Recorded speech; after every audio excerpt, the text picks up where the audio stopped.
Bismillahirrahmanirrahim. Ya ayyuhalladzina amanu taqullaha haqqa tuqatih wa la tamutunna illa wa antum muslimun.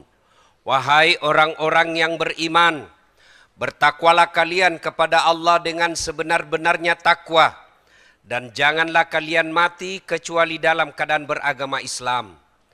Ayat ini Jumat dibacakan khatib.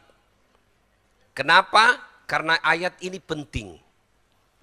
Ratusan ayat dalam Quran, tapi ayat ini yang dipilih Allah sejak 1400 tahun yang lalu, tiap Jumat dibacakan. Dan rasa-rasanya susah diterima akal. Jangan kamu mati, berarti mati kau yang ngatur. Wih, jangan mati ya, berarti mati mau-maumu. Padahal mati, mau atau tidak, tiba saatnya pasti. Insya Allah kita tidak akan mati dalam keadaan berzina. Amin. Insya Allah kita tidak akan mati dalam keadaan sakau. Insya Allah kita tidak akan mati dalam keadaan ngerampok. Tapi yang bisa membuat kita mati kafir, hubbi aklil haram, suka memakan barang haram. Satu di antaranya menerima serangan fajar pilkada kemarin. Kau tepuk tangan tapi kau semua pelakunya. Ustadz, bagaimana kalau sudah terlanjur Ustadz?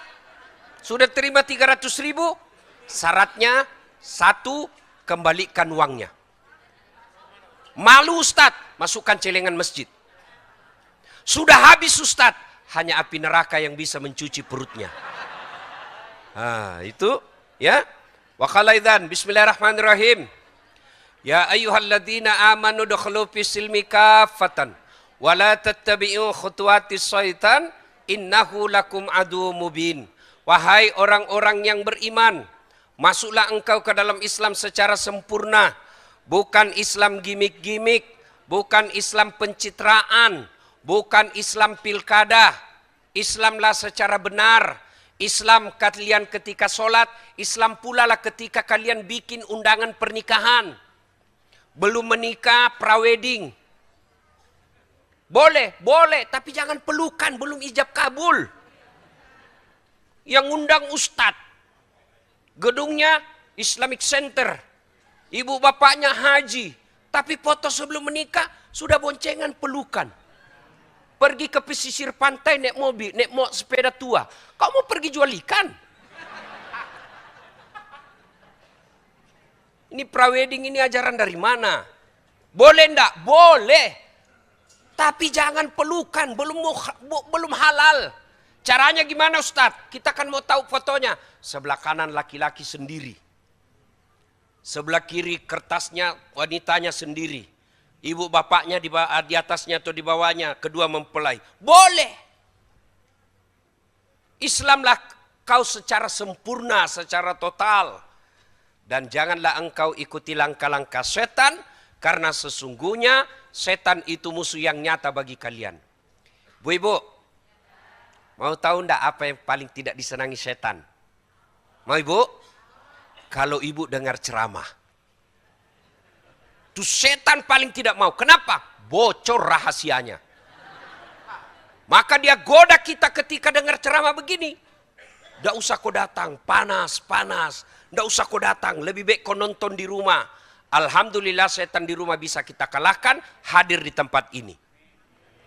Apakah setelah bapak-bapak duduk di sini setan menyerah? Oh, dia goda lagi kau Pak. Enggak usah dengar ceramah, pegang HP-mu. Jadi orang yang pegang HP ketika saya dengar ceramah, sesungguhnya kena godaan setan. Iya. Bagaimana ibu mau dengar ceramah kalau ibu sibuk begini? Hah? Bagaimana ibu mau dengar ceramah kalau ibu sibuk begini? Siaran langsung juga dia, cuma 2 penontonnya, suaminya sama mantunya. Ayo simpan HP-nya ibu, bisa? Ibu-ibu yang pegang HP ketika saya ceramah, saya doakan suaminya kawin lagi. Kenapa bapak-bapaknya riang gembira? Simpan HP, bisa? Bisa? Ibu bapak, saudara-saudara sekalian, tolong diperhatikan sebentar saja. Saya sebenarnya lagi kondisi kesehatan tidak baik. Lagi tidak baik-baik saja. Tadi malam saya dari Singapura berobat, jam 12 tiba. Ya. Nah, ini belum sehat betul. Tapi karena cintanya kepada majelis musyawarah, saya datang ke tempat ini. Cuma saya bilang saja tadi sama Mas Seto, jangan duduk di samping saya. Kenapa Ustadz? Tambah jelek saya, Mas. Ya toh? Masya Allah ya. Kalau orang gagah duduk di samping saya, dia tambah gagah, saya makin hancur. Untungnya kita masuk surga bukan kualifikasi kegagahan. Kalau kegagahan nomor 1 masuk surga para artis, kita nomor belakang. Tapi alhamdulillah Allah katakan inna akramakum indallahi atqakum. Yang paling mulia di sisi Allah adalah yang paling bertakwa. Ada kulit hitam, wajahnya budak, tapi dimuliakan oleh Allah. Siapa? Bilal bin Rabah. Ada orang tinggi jabatan, cakep, Masya Allah, cakep betul, kekuasaan bagus, namanya Fir'aun. Iya, Fir'aun itu Pak, tidak ada yang berani lihat wajahnya. Tapi karena dia sombong, Allah laknat dia. Apa laknat Allah? Haram masuk surga. Kalau kita masih 50-50. Ada harapan masuk surga, ada harapan masuk neraka Pak. Fir'aun sudah diponis haram masuk surga. Disebut dalam Quran, haram. Padahal dia gagah, elektabilitasnya paling tinggi Pak. Tapi karena tidak punya iman, Allah hinakan Fir'aun. Mana buktinya? Sampai detik ini tidak ada satupun manusia mau kasih nama anaknya Fir'aun. Jangankan kasih nama, dituduh aja Fir'aun marah Pak. Iya kan? Sebaliknya, ada manusia hina di hadapan manusia, namanya budak. Budak itu beda dengan pembantu. Kalau pembantu dia digaji tiap bulan dan dia bisa pilih tuan yang mana dia senang. Tapi budak itu hak milik Pak. Boleh dibakar, boleh ditikam, boleh dibunuh, hak milik seperti Bapak punya handphone. Mau lempar, mau celupkan ke air boleh Pak. Malah saya lihat ada iklan handphone boleh masuk ke air. Untuk apa masuk ke air? Memangnya kau mau bicara dalam kolam? Iklan beleng-beleng. Ya kan? Masita. Tapi karena punya iman, Allah muliakan Masita. Apa buktinya? Ketika Nabi Isra Mi'raj, Nabi mencium, siapa itu? Barusan saya bau harum seperti ini. Apa di arwah para nabi? Bukan. Para rasul? Bukan. Malaikat? Bukan. Siapa dia? Jibril? Dia arwahnya Masita. Harum. Sampai Nabi pun Isra Mi'raj masih mencium keharumannya. Cukup sampai di situ? Tidak. Allah muliakan Masita. Sampai detik ini berapa banyak perempuan namanya Masita. Dan saya yakin ada di antara ibu-ibu. Nah, supaya kita menjadi orang yang jauh dari Fir'aun, masuk golongan Masita, kita hadir di pengajian ini. Tapi setan dia goda kamu. Tidak usah dengar ceramah, pegang HP-mu. Kau sudah tahu apa yang dia sampaikan itu. Ngapain kau ngaji kalau begitu? Dari kau lahir belajar A, Ba, Ta, sampai sekarang itu juga itu kau baca. Kalau kau bilang, sudah kau tahu ceramahnya. Kenapa mesti diulang-ulang? Itu karena setan selalu menggoda kita. Maka simpan dulu HP-nya, dengar dulu ceramah. Ya? Nah, suatu kali Nabi di Madinah sangat panas. Panas betul. Itu Madinah, Bu. Ibu tahu Madinah? Tahu Madinah, Bu? Tahu? Itu Depok belok kiri. Nah, Madinah kalau panas Pak, asli panas. Kalau dingin, asli dingin. Dan saya sering rasakan. Madinah panas waktu itu. Dalam keadaan panas tiba-tiba ada seorang manusia keluar dari rumahnya. Berlari-lari kecil dia Pak. Kenapa? Takut sengatan matahari. Lalu menuju ke masjid. Dia adalah Abu Bakar Siddiq. Selang beberapa saat keluar lagi dari rumah seorang manusia berlari-lari kecil. Juga takut sengatan matahari, maka dia buru-buru. Tak lain adalah Umar bin Khattab. Dia dapati Abu Bakar. Abu Bakar, tidak biasanya siang-siang begini kau ada di masjid. Ada apa gerangan? Lapar Kak Bos. Kosong perut. Daripada saya cuma lapar di rumah, mending saya datang di sini. Lapar dapat pahala. Sama waktu saya sekolah, Pak. Makanya kebiasaan sampai sekarang terbawa puasa Senin Kamis. Kenapa? Saya sering kelaparan waktu sekolah. Saya bilang sama adik saya, daripada kau cuma lapar, mending kau puasa. Lapar dapat pahala. Akhirnya kata Umar, saya lapar, maka saya datang ke sini. Kata Abu Bakar, Umar balik tanya, kau juga kenapa ada di sini? Sama, saya juga lapar. Mereka lanjutkan zikir. Selang beberapa saat keluar rumah seorang manusia, santai aja jalannya, tidak buru-buru. Kenapa? Kemana beliau melangkah, ada awan melindunginya sehingga tidak tersentuh secara langsung oleh matahari. Dialah Muhammad sallallahu alaihi wasallam. Assalamualaikum warahmatullahi wabarakatuh. Wahai sahabatku. Waalaikumsalam warahmatullahi wabarakatuh. Kata Nabi, siang-siang kok ada ke masjid semua di sini, ada apa?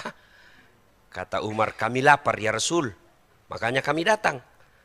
Umar balik bertanya, ya Rasul, Anda juga kok barusan siang-siang begini? Dia bilang, sama, saya juga lapar di rumah.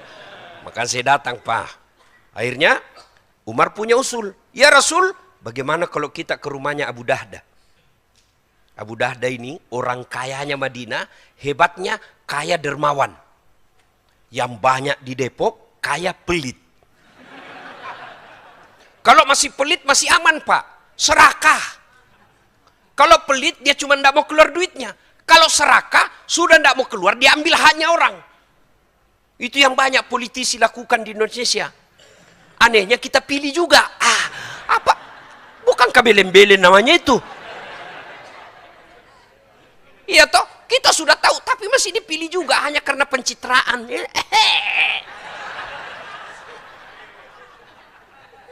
Iya. Abu Dahda kaya dermawan. Sampai di rumahnya. Assalamualaikum warahmatullahi wabarakatuh, kata Umar. Assalamualaikum warahmatullahi wabarakatuh ya sahibul bait. Selang beberapa saat dijawab oleh perempuan. Waalaikumsalam warahmatullahi wabarakatuh. Ya Rasulullah. Masuk ya Rasul. Kata Nabi, tunggu dulu, mana suamimu? Baru saja ke pasar, sebentar lagi datang. Oh begini, tidak boleh kami masuk tanpa izin suamimu. Nih, dengar ibu-ibu. Woi, dengar. Tidak boleh memasukkan laki-laki tanpa izin suami. Ini Nabi. Bagaimana kalau sepupu? Sepupu satu kali, tidak boleh. Sepupu dua kali, tidak boleh. Apalagi sepupu lain kali. Tapi yang banyak sekarang baru suaminya pergi ditelepon teman SMA-nya. Cepat kau datang. Suamiku sudah pergi, cepat-cepat. Saya diprotes ibu-ibu. Lebih banyak laki-laki selingkuh daripada perempuan. Siapa bilang? Ayo, sama jumlahnya. Kenapa? Ibu-ibu pasti selingkuh juga sama laki-laki. Bapak-bapak pasti laki-laki selingkuh sama perempuan. Tidak mungkin dia selingkuh sama laki-laki juga. Iya Pak, berarti jumlahnya sama. Maka Nabi katakan kita tunggu suamimu. Dengar Bu, tidak boleh memasukkan laki-laki lain tanpa izin suami. Datang keluarganya dari Sulawesi. Bang, ini ada adekmu nih. Gimana? Kalau suami katakan suruh tunggu di ruang tamu, suruh tunggu di teras, tidak boleh kasih masuk ibu. Haram. Nah, datanglah. Suaminya selang beberapa saat, datang. Assalamualaikum warahmatullahi wabarakatuh. Oh, senang betul. Berkah, berkah, berkah. Hai, begini orang Islam. Didatangi ulama, senang. Ibu-ibu didatangi ulama, senang tak? Datang pengurus masjid bawa map, senang tak? Datang lagi. Aduh. Datang lagi. Sudahlah, saya tahu semua sifat sampean.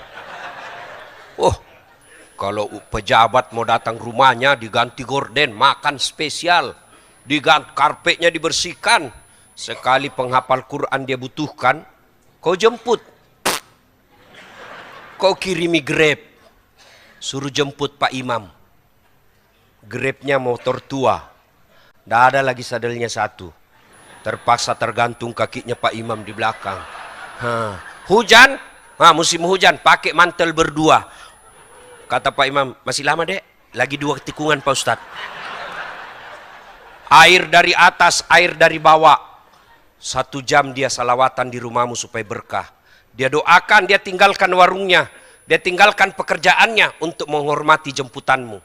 Sallallahu ala Muhammad sallallahu alaihi wasallam. 1 jam tidak pakai kipas sampai ketek semua basah.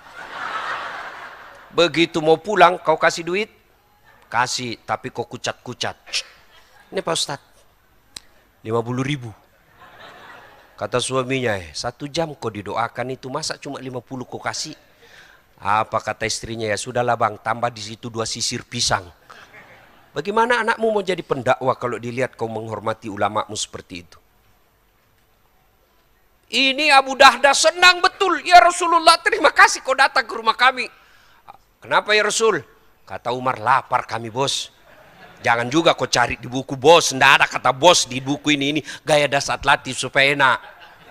Lapar kami ini. Adakah bisa dimakan? Tenang ya Rasul. Duduk manislah ya Rasul di sini. Abu Dahdah ke kebunnya. Dia ambil pohon kurma Pak.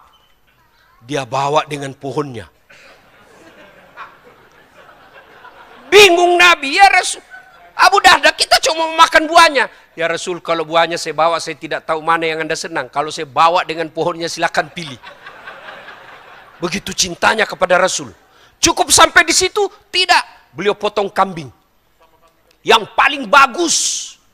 Tidak seperti ibu-ibu. Ngasih orang, nak, ada kue di situ. Dalam kulkas, bawakan Ustadz Das'ad daripada basi.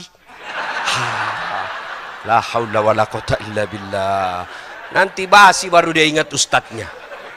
Yang lebih parah lagi konsultasi malam-malam. Telepon jam 12, jam 12. Ustadz belum tidur. Kalau saya sudah tidur saya tidak jawab ini anumu. Ada apa? Cek nomor aja Ustadz. Astagfirullah. Ya, sudah. Lalu Abu Dahdah menyembelih binatang yang paling pagi. Sebagian dagingnya disate, dibakar, dipersembahkan kepada Nabi. Nabi menyantapnya dan berkata, Abu Dahdah, tolong bawakan anakku Fatimah. Sudah lama kasihan anak saya tidak makan enak seperti ini. Bawakan anak saya. Ini bapak-bapak ingat nih. Kalau makan enak di luar, jangan kau lupa bini dan anakmu. Ya? Nabi Masya Allah. Dia ingat istrinya Pak. Bapak kalau di luar traktir orang.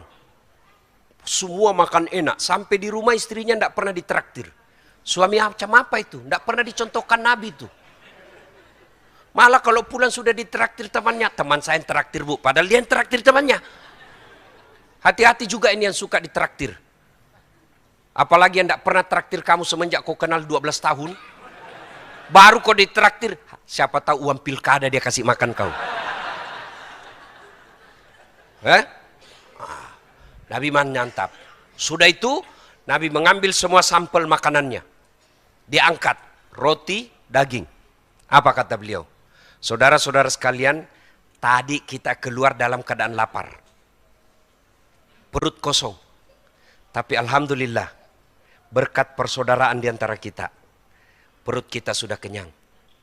Tidak perlu beli kambing. Tidak perlu beli kurma. Alhamdulillah kita sudah kenyang. Tapi ketahuilah saudara-saudara sekalian. Sampai Nabi 3 kali mengulangnya. Ketahuilah saudara-saudara sekalian. Semua yang masuk ke dalam tenggorokanmu. Makan dan air yang lewat di tenggorokanmu. Demi Allah. Kelak akan diminta tanggung jawabnya di hadapan Allah Subhanahu wa ta'ala. Lalu Nabi mengucapkan ayat. Al-yawma nahtimu ala afwahihim wa tukallimuna aydihim wa tashhadu arjuluhum bima kanu yaksibun. Sadaqallahul adzim. Apa hikmah dari kisah ini? 1. Tidak ada rumah tangga yang tidak ada masalahnya. Bapak-bapak, ada yang kalah soleh di sini Muhammad sallallahu alaihi wasallam? Hah? Ada? Ada kok kalah puasanya Nabi? Hah? Ada kok kalah tahajudnya Nabi? Ada kok kalah lisannya Nabi, hal lembutnya? Ada? Demi Allah tidak ada yang kalah ibadahnya Nabi di kolong langit ini. Tapi apa Nabi tidak punya masalah? Dengar tuh tadi kisah, kelaparan Pak. Datang Jibril menawarkan, ya Muhammad, kau berdoa, ini gunung Uhud dijadikan emas. Apa kata Nabi? Lebih baik saya lapar hari ini, besok saya puasa, kenyang hari ini, besok saya puasa. Kita baru mengeluh, sedikit tidak makan. Aduh, ya Allah kenapa kau hukum saya begini? Itu Nabi ibadahnya bagus. Ada masalah dalam rumah tangganya. Ya Allah, capek saya hadapi hidup saya, ya Allah. Kenapa kau berikan beban berat begini, ya Allah? Kata Allah, malaikat, karena dia sudah capek hidup, cabut nyawanya. Mana ada manusia yang tidak ada masalahnya? Ayo. Ada orang, Pak, sudah 2 anaknya, kasihan, tidak punya rumah. Ada orang belum menikah sudah punya rumah. Apa masalahnya? Tidak ada anaknya.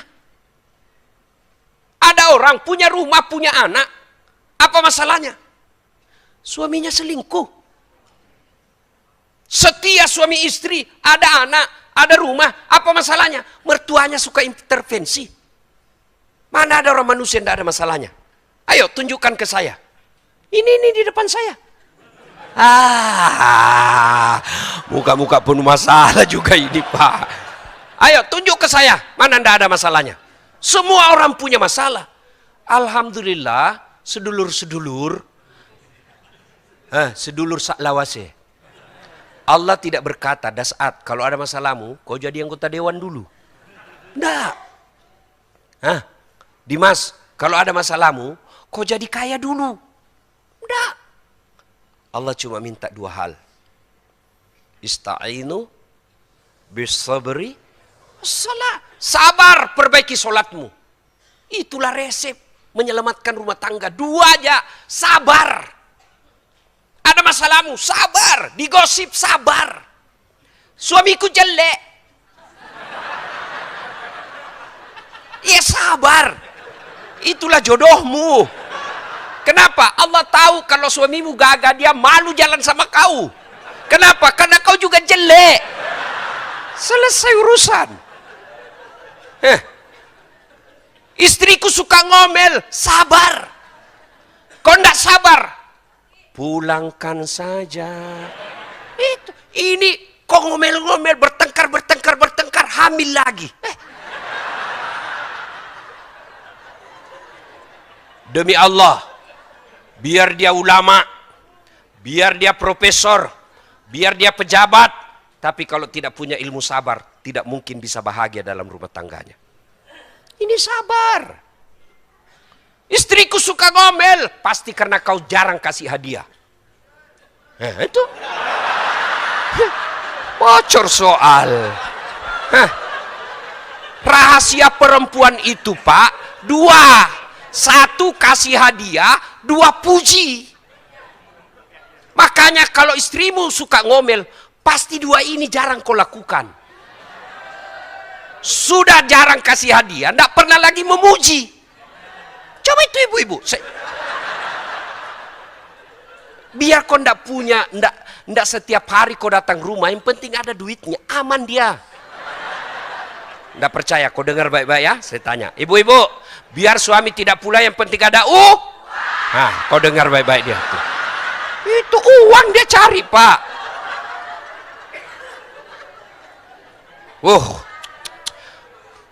Nah sekarang, apakah rumah tangga yang bergelimpangan dengan bergelimpang? Oh salah kalau bergelimpangan ya. Bergelimang dengan materi, jaminan bahagia? Enggak. Kalau gara-gara materi orang bahagia, tidak ada anak orang kaya yang cerai. Buktinya lebih banyak anak orang kaya yang cerai daripada orang miskin. Iya toh? Iya. Kalau dari segi ekonomi, Bu, bukan banyaknya ukurannya, tapi apa? Rasa cukup. Maka bapak-bapak, kalau istrimu suka ngomel, pasti bapak kurang memuji. Dengar ini, Pak, rahasia ini ya, jangan kau kasih tahu yang tidak datang. Pak, ada 3 rahasia. Bohong yang halal, boleh, bahkan berpahala. 1 di antaranya, bohongnya suami membahagiakan istri. Boleh bapak bohong. Contoh. Waduh. Kenapa, Bu? Makin hari saya lihat kau makin cantik aja. Padahal makin jelek. Malah bapak kalau jujur dosa. Loh, saya lihat kau makin jelek aja, Bu. Jelek. Hamil juga. Boleh. Ya. Ayo. Maka bapak-bapak, pandailah memuji istri. Kenapa istri suka ngomel Ustadz? Salah satu sebabnya karena penghasilannya yang terbatas, kebutuhannya besar. Gaji bapak 3 juta. 2 anak. Tidak masuk akal bisa hidup. Kalkulator manapun pasti tidak cukup.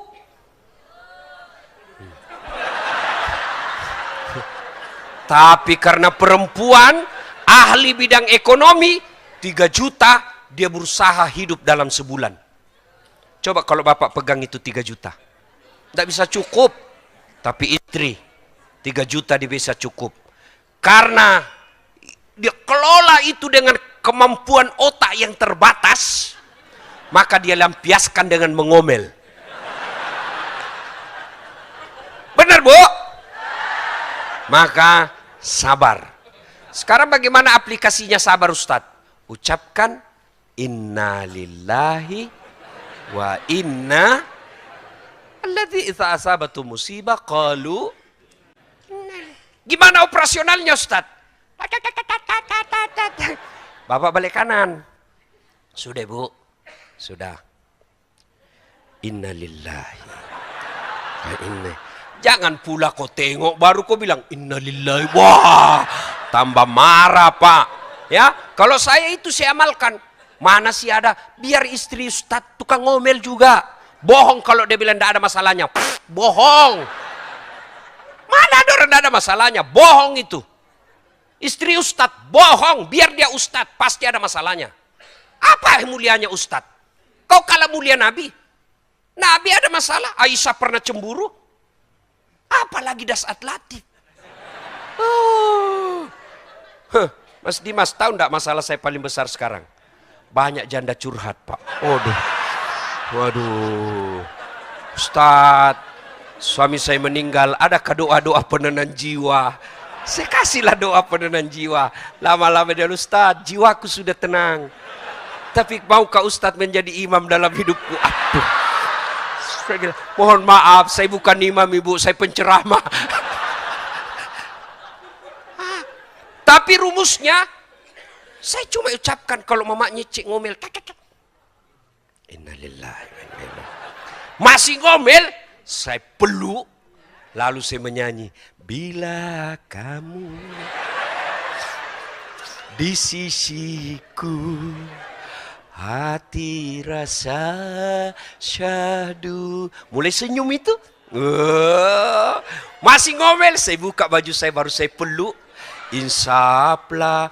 Wah, begitu rumusnya Pak. Benar, coba amalkan ini Pak. Kalau orang kaya Pak, pejabat, selebriti, begaduh tiap hari, paling tidak duitnya banyak. Paling tidak dia punya anak buah. Paling tidak dia populer. Tapi kalau kita sudah rumah ngontrak-ngontrak, suami istri jelek, banyak utang, bertengkar tiap hari, kapan kau bahagia bos? Paling tidak kalau kau bahagia rumah tanggamu, kau lihat orang kaya, kau lihat pejabat lewat, kamu masih bisa bangga. Kau betul pejabat, kau banyak duit, tapi kau tidak bisa dapatkan kebahagiaan seperti rumah tanggaku. Dan bahagia itu tidak mungkin bisa dicontohkan dari orang lain. Ibu yang harus ciptakan. Kalau dia ngamuk, bapak diam. Diam aja. Jangan sampai menyakiti fisik. Kalau bapak menyakiti fisik, pidana dan juga bapak bukan orang beriman. Balikkan ke rumahnya. Sudah. Iya toh? Ibu-ibu tidak senang sama suami, balik kok ke rumahmu. Jangan malah kau cerita di medsos. Tak kusangka kau begitu. Beleng-beleng. Yang lebih parah lagi saling menghina. Sudah itu baikan lagi. Gengsi dong. Masya Allah. Dengar ini Bu. Kami ini laki-laki juga tergantung istri. Kalau istri baik, tidak mungkin laki-laki macam-macam. Mana buktinya? Waduh, istri saya itu Bu, bidadari surga. Benar Pak. Meskipun saya selisih 26 tahun.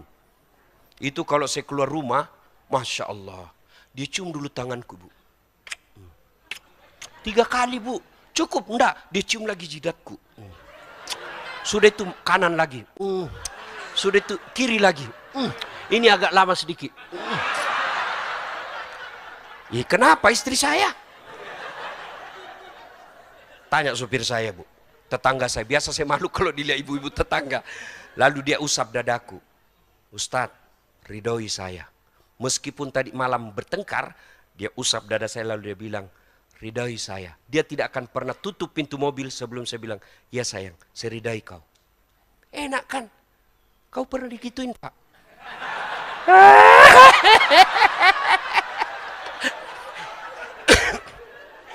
Tapi istrimu tidak mungkin begitu kalau kamu tidak mendidiknya.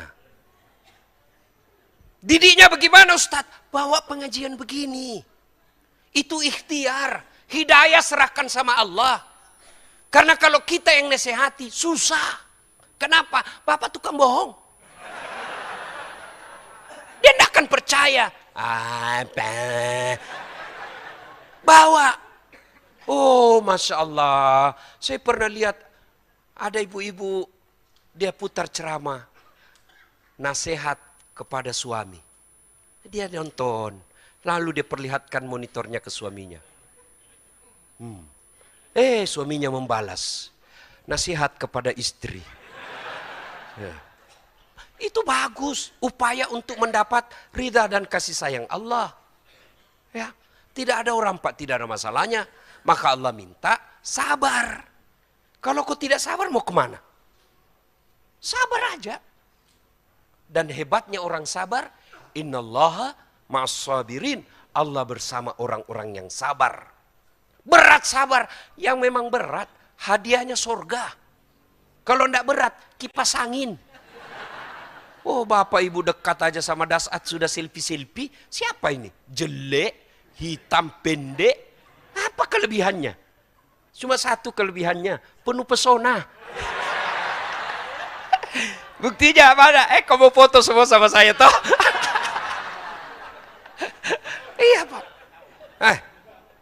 Sabar. Yang kedua, perbaiki sholat. Ibu-ibu, kalau rumah tangga penuh masalah, pasti sholat dalam rumah tangga dianggap remeh. Tidak mungkinlah Allah buat rumah tangganya berantakan orang yang baik sholatnya.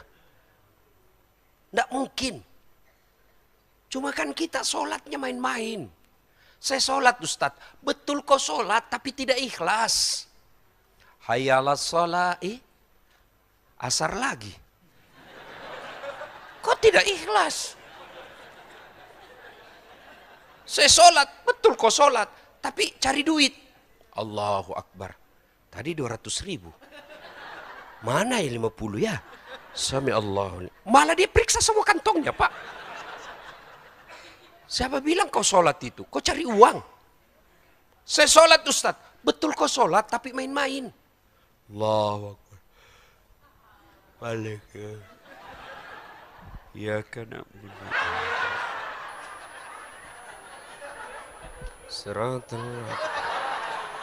Kau ketawa karena membayangkan diri sendiri semua kan? Ayo, menghadapi masalah rumah tangga, sholat, sabar. Yang kedua, tolak balalah dengan sedekah. Sedekah. Sehebat-hebatmu kamu, jaga suamimu, tidak mungkin kau lebih hebat dari suamimu. Tidak mungkin, maka serahkan kepada Allah untuk menjaganya. Gimana cara menjaganya? Hadirlah engkau di hatinya. Gimana cara hadir di hatinya? Bukan dengan setiap saat video call. Ya kok video call? Ini HP, saya kalau di video call mama nyecek. Saya kasih tempel dulu. Baru saya terima. Halo? Waduh, jelek jaringan. Iya kan? Makin jago pula suami. Nah, gimana caranya? Hadir di hatinya. Tidak mungkin kau bisa hadir di hatinya kalau mulutmu kasar. Tidak mungkin kau bisa hadir di hatinya kalau kau tidak hargai mertuamu. Cara jaganya, hadir di hatinya. Akhlak baik, tutur kata sopan, muliakan orang tuanya, hargai saudara-saudaranya. Biar perempuan mana yang mau menggadunya, dia saudaranya akan melindungimu, mertuamu akan melindungimu. Berikutnya, tolak bala dengan sedekah. Ya, ibu jaga caranya sedekah. Bangun sholat hajat, sudah mulai ada gejala-gejala nih kelainan. Tidak biasanya pakai parfum. Ini parfum aja kerjanya. Tidak biasanya setrika, baju dalamnya pun disetrika. Sudah patut dicurigai. Apalagi kalau terima handphone dalam kamar mandi. Sudah patut. Ibu tidak usah curhat di medsos. Lebih ibu curhat kepada Allah. Caranya, sholat hajat. Adakah manusia yang mampu mengalahkan kehendak Allah? Tolong jawab Pak. Ada enggak kira-kira manusia mampu mengalahkan kehendak Allah? Nah kalau Allah yang taklukkan hatinya, ada yang bisa membolak-balikkan? Enggak, Allah yang membolak-balikkan hati. Maka sholat hajat. Selesai sholat hajat, minta kepada Allah. Dan doa itu tidak harus bahasa Arab. Daripada ibu bahasa Arab, nanti bingung malaikat, lain di mulut, lain di hati. Bingung malaikat. Apa maksudnya ini ibu? Dia mau suaminya setia, doa minta hujan dia yang baca Pak. Kan bingung malaikat. Bahkan boleh tidak, bahkan ibu boleh doa pakai bahasa isyarat.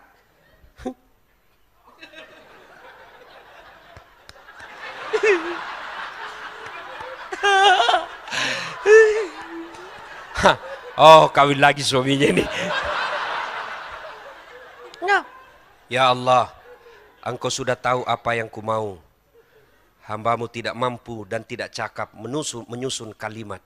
Tapi Engkau yang tahu apa yang kuinginkan. Ya Allah, lindungi suamiku dari perempuan jahat.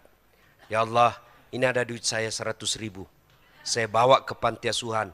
100.000 ini ya Allah, niat saya tolak bala. Mudah-mudahan suamiku terpelihara dan terhindar dari wanita jahat. Bismillah, coba ibu amalkan. Yang jadi masalah kalau suaminya juga bangun sholat hajat. Ya Allah, capek sudah saya hadapi istri saya. Ngomel aja kerjanya ya Allah. Engkau larang saya mengucurhat ke medsos, maka aku datang curhat kepadamu ya Allah. Capek sudah ya Allah. Ini ada duit saya 100.000 ya Allah. Saya tolak bala. Mudah-mudahan istriku ikhlas saya kawin lagi. Bingung malaikat. Bu. Ya, sabar, sholat. 3, sedekah. Yang berikutnya perbanyak amal-amal sunnah. Yang sederhana aja dulu. Apa itu? Selawat. Ibu selawat. Gampang diucapkan. Tapi gara-gara itu bisa membuat Allah tersenyum kepada kita. Makanya tidak salah orang tua dulu kita selalu bilang, salawati aja dulu. Ya, ibu bayangkan mukanya suami, salawati bu. Iya, lagi tidur, salawati. Ya, ibu salawat, usap ubun-ubunnya. Allahumma sholli ala sayyidina. Ini lagi tidur, kalau lagi tidur. Kalau dia terbangun, saya salawati kau bang. Jangan marah, selawat. Bapak-bapak juga begitu. Istrimu suka ngomel, bayangkan pegang mulutnya kau salawati. Selawati aja dulu, salawat. Ya, mudah-mudahan dengan selawat itu Allah kemudian membalas doa-doa kita. Ya. Yang berikutnya sunnah-sunnah, ibu biasakan zikir. Ada pahalanya, sangat gampang di lisan, pahalanya sangat berat ketika ditimbang nanti. Kalimat subhanallah, alhamdulillah. Cuma jangan buru-buru. Bapak-bapak rajin zikir tapi tidak berbekas. Kenapa? Karena bapak buru-buru. Ngucapnya tidak ikhlas dan tidak jelas. Apa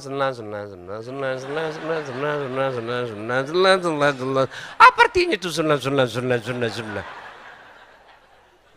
Ibu ketawa karena ibu membayangkan diri sendiri kan.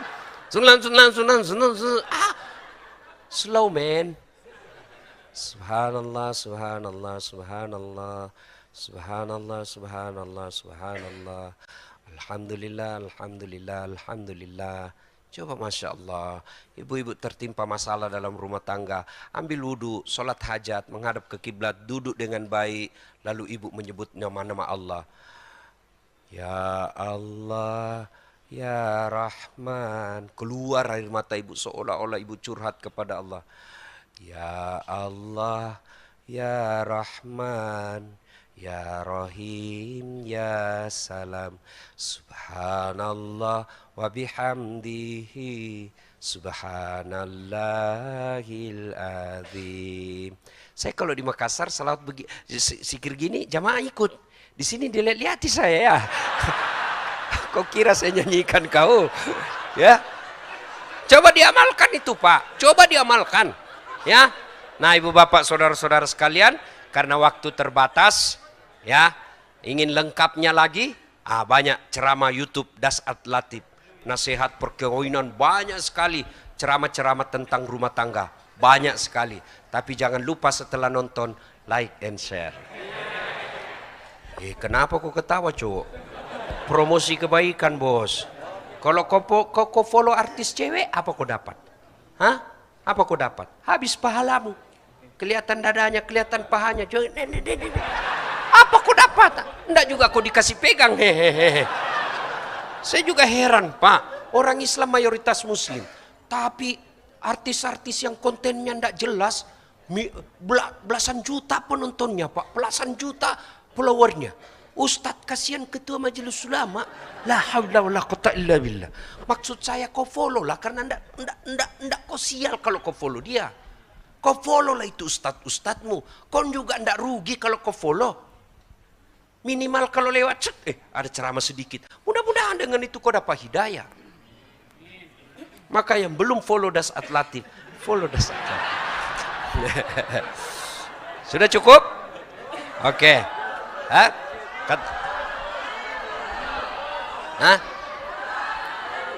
Katanya ada tanya jawab 15 menit. Ini sudah saya pas tadi 13.00.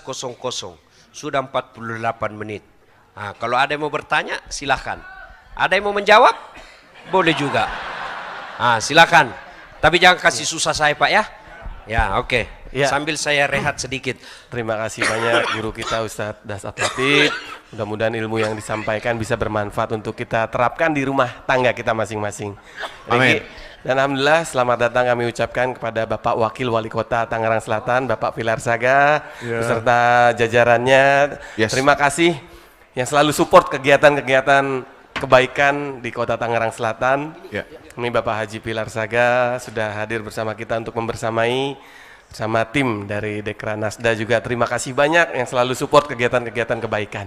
Mungkin dari ayah bunda, abang kakak, kami silakan untuk bertanya. Mungkin kita coba. Bapak ini depan. Boleh, Pak. Dulu. Baik, Assalamualaikum warahmatullahi wabarakatuh.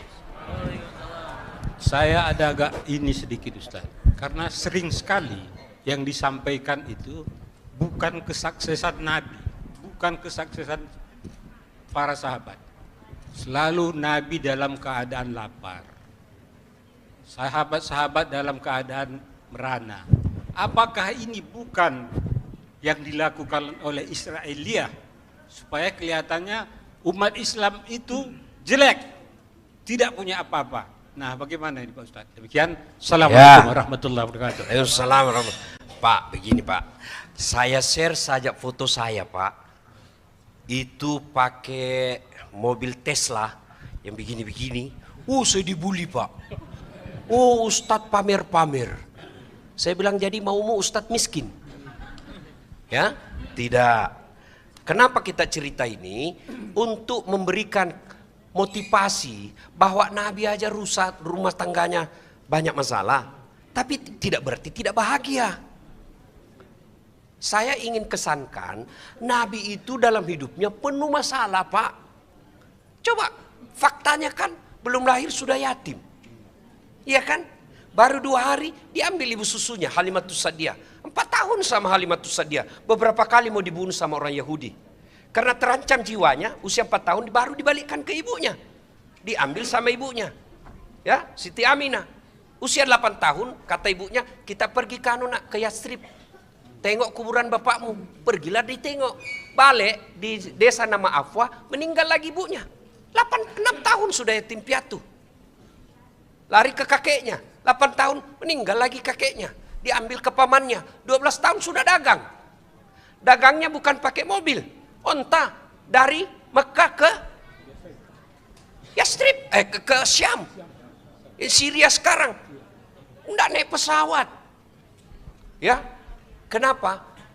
Kenapa diceritakan seperti ini? Karena di Indonesia, Pak, lebih banyak orang susah daripada orang senang. Supaya kau susah, jangan kamu merasa kecil hati bahwa Nabi aja susah tapi bahagia. Susah tidak identik dengan bahagia. Susah tidak identik dengan tidak bahagia. Nabi itu susah hidupnya tapi bahagia. Mana buktinya? Beliau katakan, baiti jannati.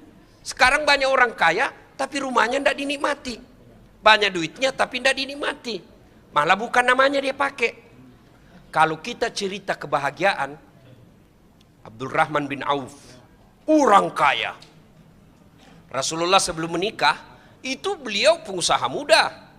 Bahkan boleh dikata, orang-orang Islam pertama masuk Islam itu, generasi muda, kalau istilah Indonesia supaya Bapak gampang tahu, anggota HIPMI. Abu Bakar Siddiq, orang kaya. Utsman bin Affan, orang kaya. Abdurrahman bin Auf, orang kaya. Orang-orang kaya dulu.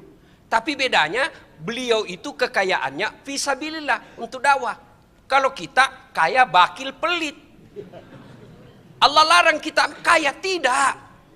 Saya paling jengkel itu, Pak. Biasa saya sandingkan, Pak. Misalnya saya post dulu ini saya pakai private jet. Ya, saya dibully. Suka pamer kekayaan. Nah, kau tahu ini saya cuma numpang. Nebeng. Bukan saya punya. Saya hanya ingin mencitrakan bahwa jadi mubalik itu tidak mesti susah. Supaya anak-anak kita juga mau belajar agama. Gimana anak kita mau belajar agama, Pak? Pulang dia lihat Ustadz pulang bawa ketan. Iya toh? Bawa ayam di kampung, lepas pula ayamnya. Dikejar lagi, jatuh sarungnya, Pak. Gimana anak kita mau sekolah agama? Dia lihat artis, Pak. Cuma datang lompat-lompat, buka baju, tang. Hidupnya mewah. Maka saya kadang sengaja posting bahwa jadi ulama, jadi pendakwah tidak mesti kau susah. Alhamdulillah saya bukan mau sombong, Pak, ya. Wah, saya pakai kendaraan di Makassar, sepertinya kendaraan saya pakai, Pak, tidak cukup 3 orang yang punya di Makassar. Hebatnya lagi, bukan saya beli, saya dikasih. Allah Karim, hari ini saya dapat lagi orang kasih saya mobil Alphard untuk saya pakai di Jakarta. Tidak perlu keluar duit. Dan siapa yang belikan saya? Non-muslim Tionghoa dari Palembang. Coba kita ya, orang yang banyak punya duit, banyak barang-barang mewah, tapi dia beli. Kalau saya, bukan saya beli. Lalu ketika saya post dibully, Pak, yang dia senang kita jalan kaki. Yang dia senang kita, kau bilang yang sinis-sinis begitu. Kamu tahu perjalanan dakwah saya? Kamu pernah enggak rasakan? Saya pernah emosi, Pak. Kau pernah enggak rasakan kita naik perahu malam-malam buaya di samping kita? Tapi alhamdulillah enggak berani ganggu, kan dia bilang di atas bosnya. Buaya darat di atas, Pak. Saya bilang, kamu pernah enggak rasakan jam 1 dini hari ditinggal mobil, jam 6 baru sadar sopirnya penumpangnya hilang? Ini saya pernah rasakan, Pak. Pinggir jalan, saya sholat subuh terpaksa di tengah hutan. Kita semua pernah rasakan. Naik katinting 9 jam. Waktu dihubungi dia bilang cuma 2 jam. Begitu sudah lewat 2 jam, saya bilang, Pak, ini sudah mau hampir 3 jam, tidak sampai-sampai. Dia bilang, Ustadz, sebenarnya ini 9 jam, Pak Ustadz. Kenapa Bapak bilang 2 jam? Karena kalau saya bilang 9 jam, Bapak tidak mau datang. Coba. Bapak tahu penderitaan saya tidak pernah istirahat. Kami ini laki-laki jarum super. Jarang di rumah suka pergi. Tapi bukan Ji Samsu. Janji manis nyatanya palsu. Ya kan? Nah, kalau ada episode cerita senang-senang, ada episode cerita susah-susah. Kenapa yang susah-susah? Karena saya lihat bapak-bapak muka susah semua sini. Ya kan? Nah, kalau di depan orang kaya, kita cerita tentang bagaimana keutamaan orang kaya. Jangan di depan orang miskin bapak cerita kaya. Maka dia pasti, waduh susah betul hidup saya. Ya kan? Di depan pejabat kita cerita tentang keutamaan jadi pejabat. Supaya dia senang. Allah larang enggak kita kaya? Tidak. Yang Allah larang bakhil. Yang Allah larang at-takazur. Kau berlomba-lomba memperkaya diri, kau pamer-pamer lalu kau enggan bayar zakat. Kemarin tuh Pak saya jengkel sekali. Saya post foto saya dengan salah satu pengusaha. Dia bilang, Ustadz sekali-kali dong foto dengan anak yatim. Saya bilang, saya bukan cuma foto dek, saya puluhan saya sekolahkan beasiswa. Dari mana? Dari honor dakwah saya.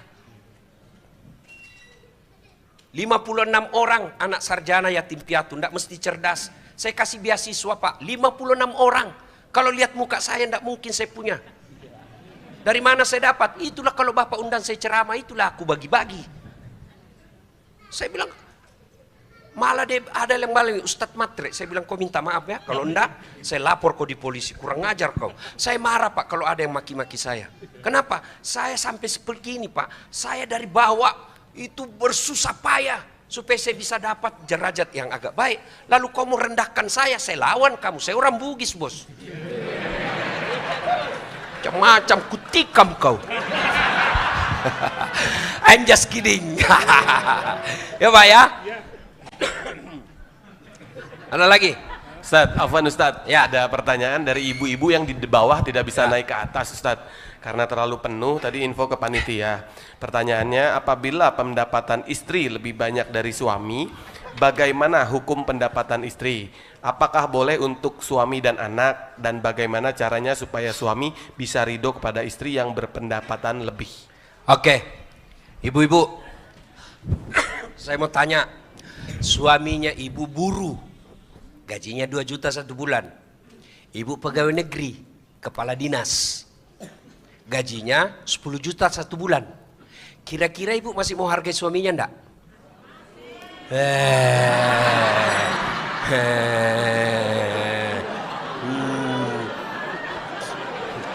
Wong ada aja gajinya suamimu lebih besar masih kau bilangnya apa kau? Hah? Itulah sebabnya kenapa Islam mewajibkan laki-laki cari nafkah bukan perempuan. Kenapa? Karena potensi melawan suami. Saya ulang, potensi tidak berarti semua. Potensi melawan suami. Kenapa? Setan masuk bu. Ketika ibu normal, tidak ada masalah. Tapi ketika suamimu nasihati kamu dan kau capek pulang kerja, apa kau kata? Masuk setan. Apaan nasihatin? Dia aja gajinya cuma 2 juta. Lawan. Itu sebabnya laki-laki, kau yang cari nafkah. Istrimu duduk cantik di rumah, kau bawakan uang. Bukan tanggung jawabnya cari nafkah. Tapi berapa banyak perempuan ikhlas pergi jual bawang gorengan.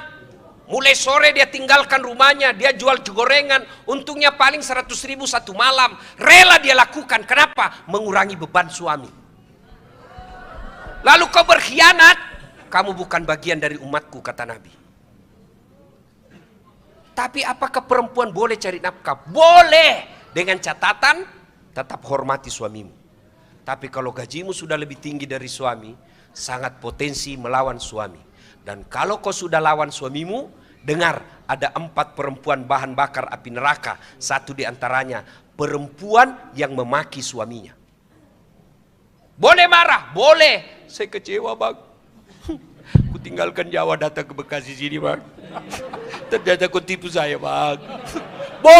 Boleh. Tapi tidak boleh menghina. Memang kau goblok. Sama aja kau bapakmu, kurang ngajar ini. Itu bahan bakar api neraka. Nah sekarang pertanyaan bapak tadi, ibu tadi, boleh ndak nafkahnya suami istri ini tadi, cari nafkahnya, dia kasih ke suaminya. Ibu dapat pahala ganda. Pahala apa? 1, pahala sebagai ibu rumah tangga dan pahala sebagai kepala rumah tangga. Double garden ibu dapat. Pahala. Kalau suamimu malas tidak dapat duit, dia tidak dapat apa-apa nanti di akhirat. Tapi hebatnya itu suami, dia tanggung ibu dunia sampai akhirat. Kalau ibu alim, ibu baik agamanya, suamimu tukang judi tidak sholat, kamu tidak urus suamimu. Tapi kalau suamimu ulama, istrinya ndak pakai jilbab, tukang gosip, ndak bayar puasanya, dicari. Mana suaminya ini? Kok bisa begini ini suaminya? Itu sana mau masuk. Pak, tunggu dulu. Mau masuk surga, tunggu dulu. Belum selesai urusanmu. Siapa ini? Aduh, istri saya itu Tuhan. Ku anfusakum wa ahlikum nara. Itu makna ayat. Jadi makanya ibu jangan juga suka ngomel. Kenapa? Karena ibu ditanggung dunia sampai akhirat. Dan tidak sedikit suami merahasiakan susahnya cari nafkah agar suaminya agar istrinya di rumah tenang. Saya dalam dakwah, alhamdulillah tidak pernah saya ngeluh sama istri saya. Oh saya ditinggal ini, oh saya begini, saya belum dikasih makan sudah ceramah. Tidak pernah saya cerita. Jangan juga panitia tersinggung. Bukan di sini. Jelas ya? Jelas? Oke. Ada lagi? Cukup. Jelas banget Pak Ustadz. Belum ada nasi box ini ya bro. Mungkin satu dari ibu-ibu yang Ya, di atas ya. Ibu silakan ibu. pakai kerudung hitam. Kerudung hitam. Boleh dibantu teman-teman ya? Boleh estafet Boleh. wirelessnya, Ricky. Boleh. Afwan Bapak. Maaf. Ini pertanyaan terakhir ya ibu-ibu ya. Semua Iya. ya Bunda, Bang. Hadiahnya ada deh, pertanyaan terakhir. Ada, insya Allah nanti yang bertanya tadi diantarkan hadiah sama panitia. Iya. Beneran, ini beneran. Beneran ya? Oh iya. Assalamualaikum warahmatullahi wabarakatuh. Waalaikumsalam. Sebelumnya saya memang sering mengikuti apa yang disampaikan Ustadz di YouTube ya. Saya suka sekali dengan yang apa disampaikan oleh Pak Ustadz ya. Saya selalu like gitu ya. Dan saya juga pernah melihat itu istrinya Pak Ustadz memang Masya Allah cantiknya luar biasa. Yang ingin saya tanyakan. Ya.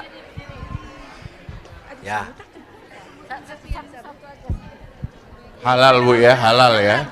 Ya, silakan. Lagi waktu mau pemilu, saya kan pernah menerima uang serangan fajar. Ya. Saya kan dipaksa katanya ini menolak rezeki. Akhirnya saya terima, tapi saya kasih dengan anak yatim. Apakah itu saya berdosa gitu Pak Ustadz? Ya, Bu, terima kasih. kalau mau baik dan mendidik jangan diterima. Ini masalahnya ibu mau juga terima. Kalau dipaksa ndak mungkin dia mau tinju ibu, ndak mungkin. Ya, cuma karena setan masuk, ambil aja. Ya, lain kali jangan diterima ibu ya. Kita perbaiki bangsa kita dengan bermula, jangan terima uang sogok politik ya, Bu ya.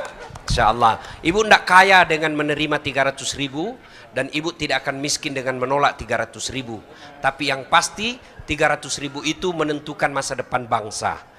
Kalau ibu terima, itu berarti ibu menutup masa depan anak yang jujur, cerdas, akhlak baik, jadi anggota DPR, jadi bupati. Kenapa?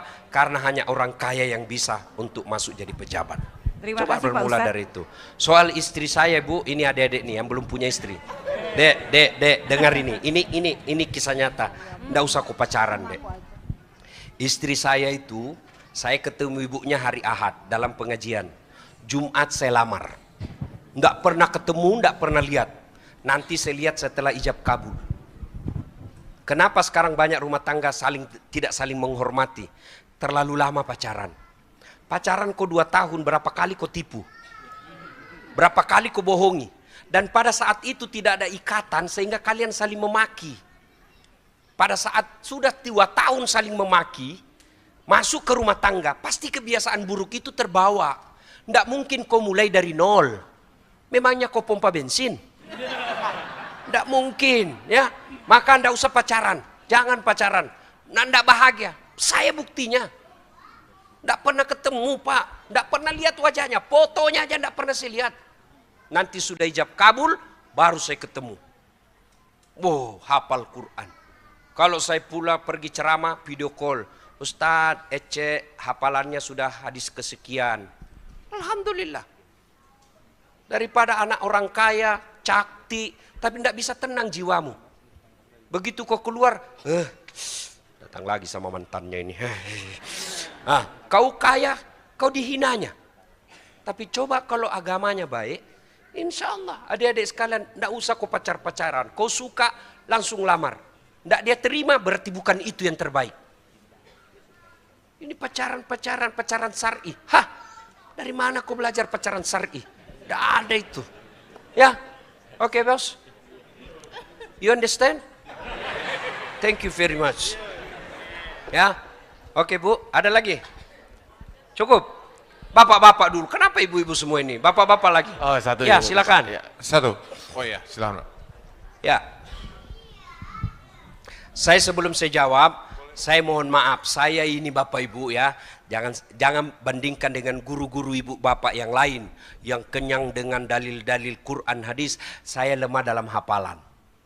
Kenapa? Karena saya memang tidak pernah mondok, Pak.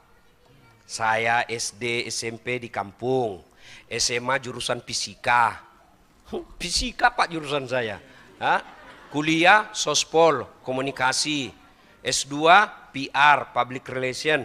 S3 juga komunikasi politik. Jadi ustadz. Kalau ustadz yang lain coba sebut, semua dari Timur Tengah. Saya dari Unhas, sospol. Tapi karena niat saya mau dakwah, mau saya banyak berusaha, biarlah Allah yang membantu saya. Alhamdulillah, ya. Biar non muslim pun senang dengar dakwah saya. Nah, alhamdulillah besok saya mengislamkan lagi, tapi tidak pernah saya share yang mengislamkan orang. Kenapa? Saya menghargai perasaan umat yang lain. Sama juga kita Pak, kalau diviralkan orang dikafirkan kan jengkel kita Pak ya. Begitu juga orang lain. Maka cukuplah mereka dia masuk Islam, alhamdulillah ya. Oke Mi? Ya. Assalamualaikum warahmatullahi wabarakatuh. Waalaikumsalam warahmatullahi wabarakatuh. Nama saya Hartono. Ya.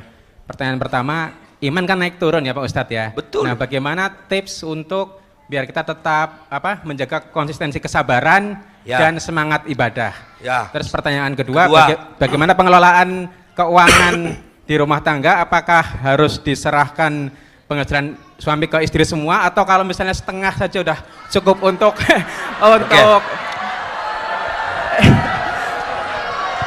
untuk kebutuhan bulanan, apakah sudah cukup? Terima kasih Pak Ustadz. Inilah sebabnya kenapa perempuan gampang masuk neraka Pak. Ya udah. Baru pertanyaan begitu Pak, tahu ini? Handphone. Kalau Bapak punya handphone pakai terus kenapa Pak? Lobet. Kalau lobet Bapak apain? Kalau tidak dicas? Mati. Kalau mati masih bisa pakai? Tidak. HP baru Pak. Pulsanya 10 juta. Kuotanya unlimited, bisa pakai? Tidak. Enggak. Begitu juga dengan hati. Kalau dunia terus, Bapak enggak cas, pasti mati hatinya. Lihat pekerjaannya orang baik, dunia. Lihat rumahnya orang mewah, dunia. Lihat popularitasnya orang, dunia. Lihat mewahnya jabatan orang yang semua fasilitas difasilitasi negara, dunia. Lihat istri cantiknya orang, dunia. Kapan Bapak cas?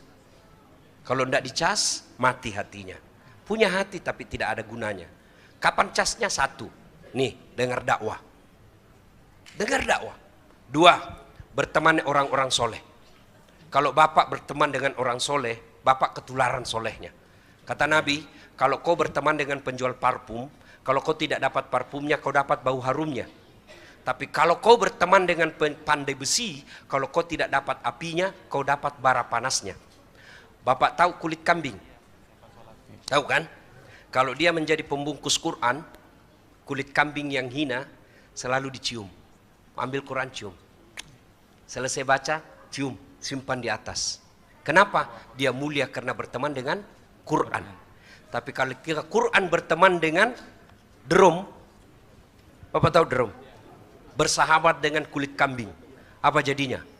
Dipukul Pak. Duk, salah milih teman. Ya Pak. Kalau Bapak berteman dengan Dasat Latif, tidak mungkin saya bilang, Pak, di mana panti pijat yang bagus ini? Tidak mungkin. Ya kan? Pasti ayo Pak, di mana sholat bagus berjamaah, yang bagus parkirnya. Bertemanlah. Maka di nomor handphone Bapak sebaiknya ada ulama, ada ustadz, ada orang-orang soleh.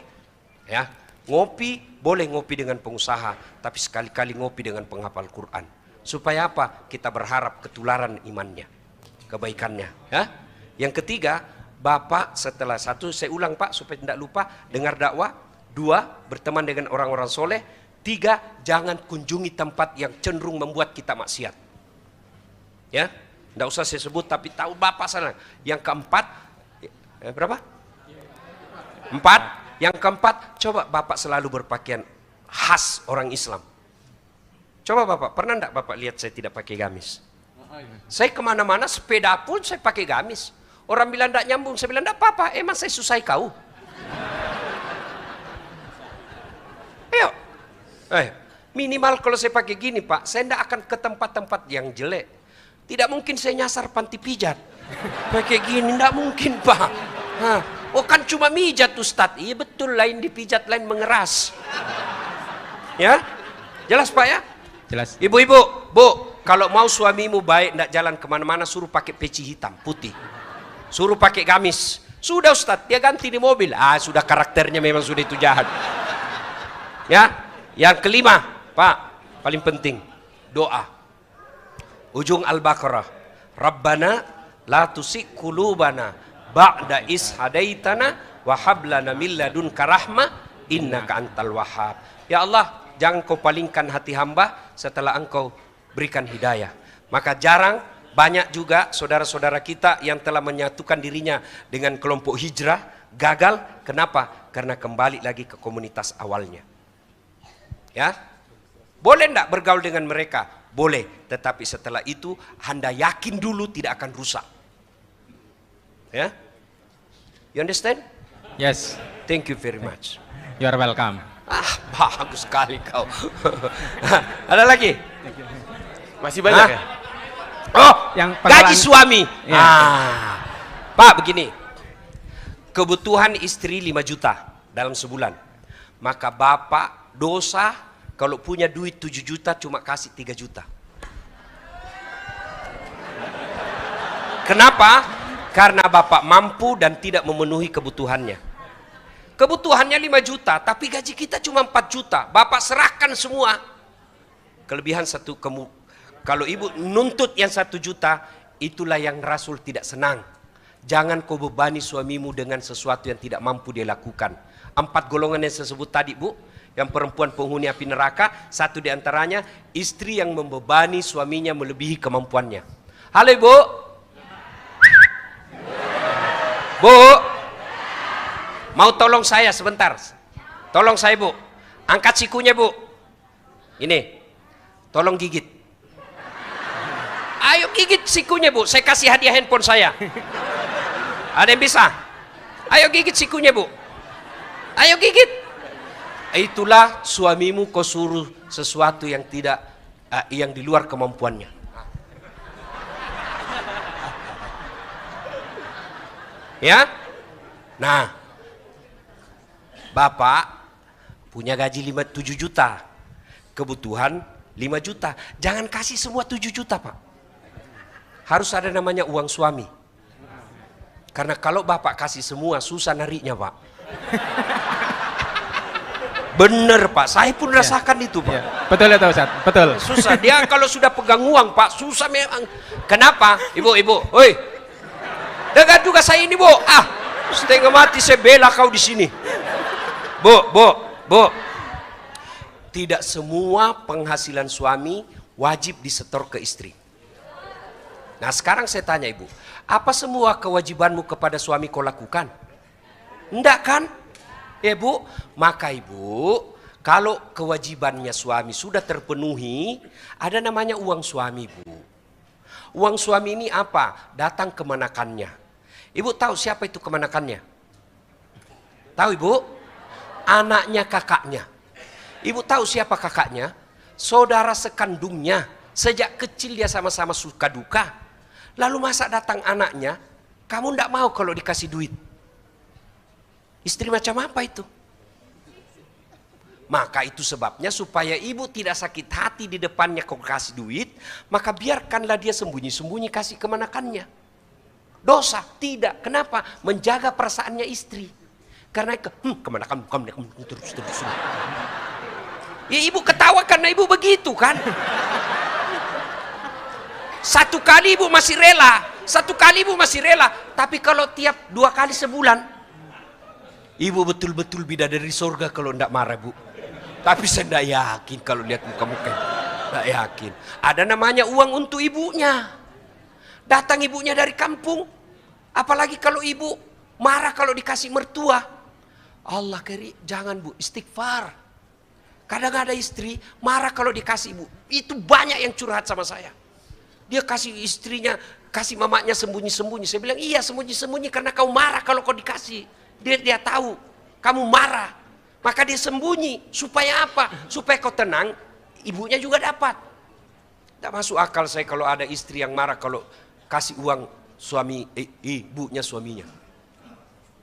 Bu, tolong jawab. Ibu pernah rasakan hamil? Pernah? Enak enggak? Oh, jalan aja susah. Mau duduk. Iya tuh ibu. Ada ibu-ibu hamil tengkurap. Berapa lama ibu tidak tengkurap? 9 bulan. Repot kan? Masih ingat waktu melahirkan? Masih? Ada enggak ibu-ibu melahirkan senyum? Mentang-mentang dia selebriti keluar kok nak. Enggak. Cuma ya toh? Masih ingat waktu menyusui? Masih? Apalagi waktu tumbuh giginya.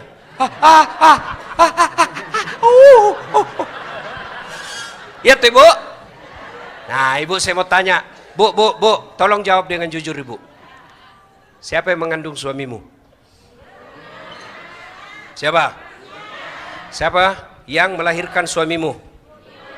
Siapa menyusui suamimu? Nah sekarang siapa yang terima gajinya suamimu? Jawab ini. Oh saya kalau istri saya kalau ada besok misalnya dia bilang pilih kau ibumu atau istrimu, saya pasti bilang saya pilih ibuku. Istri belum tentu kita jodoh sampai akhir, tapi ibu ndak ada bekas. Tapi dia ndak urus saya dari kecil, itu urusannya dia dengan Allah. Urusanmu bahagiakan orang tuamu. Begitu juga suami, datang mertua, ibu bapaknya istrimu muliakan. Kenapa hidupmu susah dalam ekonomi dan ndak bisa bahagia? Salah satu sebabnya kau durhaka sama orang tuamu.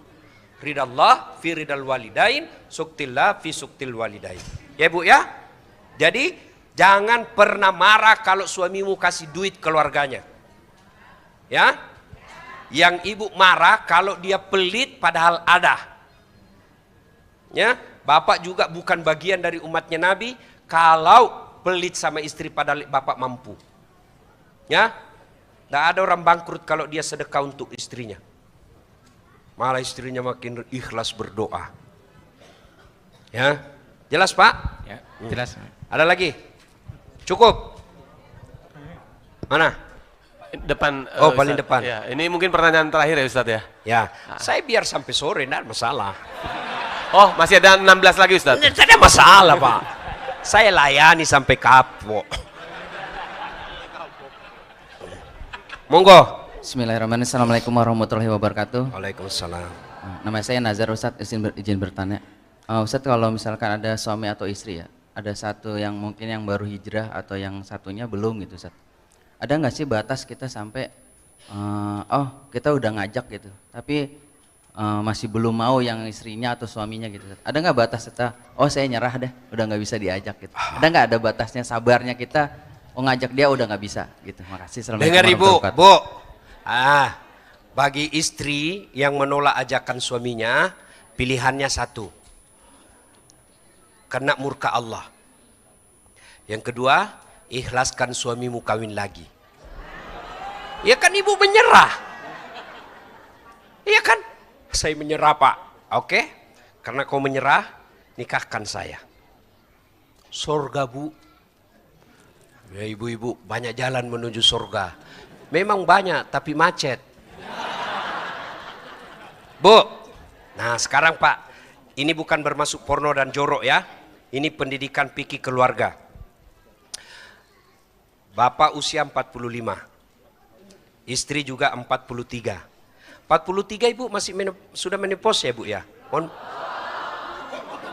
Berarti 60 ibu ya? 60? Biar Ustadz dibohongi juga ini bu. Berapa ibu? 40. 50. Oke lah. Suami 55. Ibu 50. Ibu sudah tidak mampu melayani suami. Itulah sebabnya Islam menghalalkan poligami. Jangan marah, Bu. Dengar dulu. Jangan dulu. Bu. Libido laki-laki itu, Bu, libido namanya, itu aplikasi bawaan. Ya, Ibu punya handphone.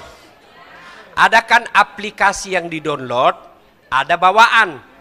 Yang di-download itu Facebook, Instagram, ya.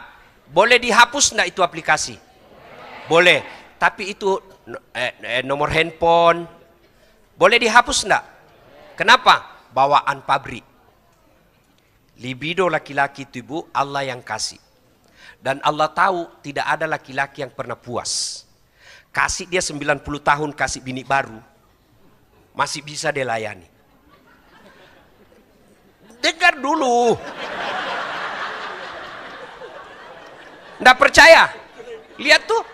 Ada itu bapak-bapak sudah 80 tahun punya istri, masih punya anak.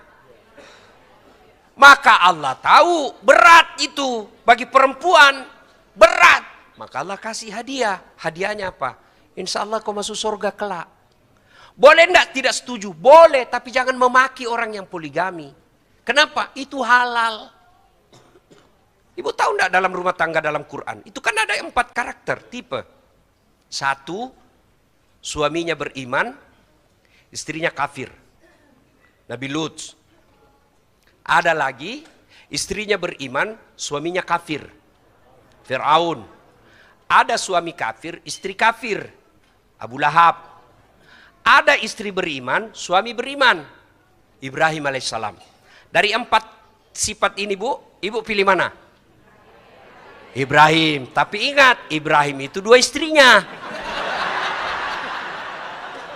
Langsung dia bilang, "Tidak usah Ibrahim Ustaz, Firaun saja." Inilah perempuan, Pak, paling susah diajak ngomong. Kenapa? Karena mereka memakai perasaan, bukan logika. Bu, kenapa Islam menghalalkan poligami? Yaitu tadi, Ibu 50 tahun, colek, pasti Ibu ngamuk. Iya toh? Ya sudahlah Ibu, tidak usah dilanjut. Nah, maka laki-laki daripada dia bersinah, Allah kasih pintu. Nikahlah lebih dari 1, boleh. Dengan catatan mampu. Mampunya itu 1, mampu secara materi. 2, mampu dipermalukan. Itu juga mampu. Mampu dimusuhi anak, mampu dimusuhi istri, mampu dibully. Silakan. Boleh dirahasia, boleh. Namanya nikah siri. Tapi yang tidak boleh nikah mut'ah, kontrak. Mana itu nikah siri? Bukan berarti tidak ada wali. Tetap ada wali, cuma tidak ada surat nikahnya. Tapi tidak disarankan. Kenapa? Karena besok-besok pasti yang rugi perempuan. Kenapa? Kita hidup bernegara. Bernegara itu ada administrasinya. Besok-besok ibu mau menikah, mau sekolahkan anak, diminta akte kelahirannya. Akte kelahiran tidak bisa keluar kalau tidak ada buku nikah. Tidak ada akte kelahiran, tidak bisa sekolah. Itu siapa yang rugi? Anak. Maka bapak nikahlah secara baik-baik. Ya? Untuk menikah secara baik-baik ada 2 kata dalam Quran, nikah dan sawaj. Sawaj itu bahasa Indonesianya pasangan. Pasangan namanya pasangan, tidak mungkin sukses tanpa pasangannya. Ibu saya kasih sandal Louis Vuitton, harga 20 juta. Mau Ibu? Tapi cuma kiri. Pakailah itu ke Pelas Indonesia, kiri doang 20 juta. Dibilangi kamu gila. Itu artinya bapak-bapak tidak mungkin sukses tanpa dorongan istri. Ibu-ibu tidak mungkin sukses tanpa bantuan suami. Maka disebut sawaj, pasangan. Saya bisa ceramah begini bukan karena saya hebat, tapi karena mamanya Ece yang hebat. Mana bisa saya ceramah kalau mamanya Ece sudah marah. Begitu lagi 5 menit saya ceramah, dia bilang pulang kau, pulang. Pulang kau. Kenapa sayang? Anakmu kesetrum. Itulah fungsinya istri. Maka yang baik saling menghormati. Makanya kita Indonesia sebut samawa. Sakinah, mawaddah, warahmah. Sakinah itu ketentraman jiwa. Ketentraman jiwa itu bukan dari skincare. Kalau ini mukamu putih, lehermu hitam. Apa itu yang membuat suamimu tenang? Tidak, ahlakmu. Ya, paham Ibu? Nah, soal poligami ini bab khusus dan tidak akan pernah mau diterima ibu-ibu. Jadi tidak usah cerita depan ibu-ibu. Nanti kalau ibu-ibu sudah pulang, baru bapak saya kasih tahu rahasianya. Ya, Ibu. Jelas ya? Baik, Ustadz, terima kasih banyak Ustadz, dan terima kasih ya Bunda, Bang Kakak. Ya, dan sebelum. Ya, Ya, sebelum. sudah habis ini pertanyaan. Habis ini kan? doa Habis. ya, Ustadz. Ya, Bu, selesai dengar ceramah ini, itu kalau dalam ilmu komunikasi namanya efek. Ya, kan itu orang kalau bicara komunikasi ada 5 aja Bu. Siapa, dasat latif, mengatakan apa, pesan-pesan agama, melalui apa, dakwah, pidato, konvensional seperti ini. Kepada siapa, hadirin sekalian jamaahnya. Efeknya apa? Ah ini, efek dakwah itu ada 2. 1, selesai dengar dakwah, oh betul itu Pak Ustadz. Saya lah ini yang selalu menyiksa suami saya. Mulai hari ini saya memperbaiki diri, minta maaf sama suami. Inilah yang Allah sebut dan agungkan dalam Quran. Innamal mu'minuna alladzina isa sukirallah wajilat qulubuhum wa iza tuliyat alaihim ayatuhum sadathum imanan. Dia bertambah imannya. Itu efek pertama. Efek kedua, pandai juga itu Ustaz. Cerita. Ini juga yang Allah singgung dalam Quran. Wa sawa'un alaihim a'anzartahum am lam tunsirhum. Kau sampaikan ayat Allah atau tidak sama saja, mereka tidak akan beriman. Bahkan mereka lebih hina dari binatang. Bapak-bapak tahu binatang? Tahu? Ada namanya kambing. Kakak saya di kampung jual beli kambing. Itu kalau ada kambingnya nakal duka seruduk temannya, dia panggil penjaganya, jual itu yang nakal. Jual. Sampai di pasar tidak ada yang beli. Apa dia bilang? Bawa pulang, potong, kita makan sama-sama. Dagingnya jadi sate. Isi perutnya coto Makassar. Kakinya sop kikil. Ekornya sop buntut. Lidahnya sop lidah. Pipinya sop pipi. Tulangnya sop konro. Pelernya obat kuat. Itu waktu saya kecil dulu, dibakar, diiris baru dibakar. Ya, kambing nakal jual, dan yang beli potong. Tapi kalau ada sedulur-sedulur nakal, tukang gosip, lawan suami, dah pakai jilbab, mau diapa? Siapa yang mau beli? Siapa yang mau beli? Siapa yang mau makan? Jangankan makan, diusap aja wajahnya jenazah, ibu mau langsung pegang pipi, enggak, dicuci tangan sabun baru bisa. Begitu jijiknya kita sama jenazah. Maka itu tujuannya pengajian begini. Agar apa? Agar kita pulang tidak menjadi orang yang lebih hina dari binatang. Mudah-mudahan ada manfaat. Tentu apa yang saya sampaikan ini ada yang tidak berkenan, maafkan saya. Tidak usah saya dibully. Tidak senang, cukup hapus nama saya di blognya ibu. Kalau masih senang, sebarkan, mudah-mudahan jadi amal jariah. Lebih dan kurangnya mohon dimaafkan. Usikum wa nafsi bitaqwallah, fastabiqul khairat. Assalamualaikum warahmatullahi wabarakatuh.